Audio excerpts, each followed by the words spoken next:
For today's video ay banan nyo akong magluto kita ning tinolang manok.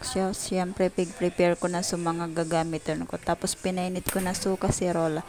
Pintahan ko na muna ning lana. Siyempre mamumuna talaga kan lana. Alangan mamuna naman ka choice. Siyempre bintang ko na suyo, yami, so bawang. So pagkatapos ng bawang bintang ko naman so sibuyas. Tapos nung brown na bintang ko na so manok, tsaka kinulag-kulag ko, tapos may pigpa brown ko muna ng okais. Basta sumabisa-gisa siya, tapos saka ko nabintangan ng patis. Ang patis talaga ang nagpapalasa dyan. Siyempre mga more. Siyempre pakabutang ko no patis, bintang ko naman so gulay na sayote mi sulada para maluto tuloy. Sa madali man sana kaya maluto baga katon manok, kaya dapat pigisabay na tulos na so gulay, I mean pigbutang tulos na so sayote madali man sana kan malutong gulay na kan. Tapos pigkulag-kulag ko na siya, sa ko siya bingbutangan ng bitchin mi, bintan ko siya ning kaysa na nasabaw para talagang sulasan ng manok is ito man gilayon sa sabaw niya. Pagkadahal kaya sabaw is sulasan niya, di naman siya maray malasa, matabang na siya. Tapos bintan ko lang kan kay gilayon na asin, tapos luto ko lang siya gilayon ng mga 5 minutes siguro. Tapos basta luto na kan,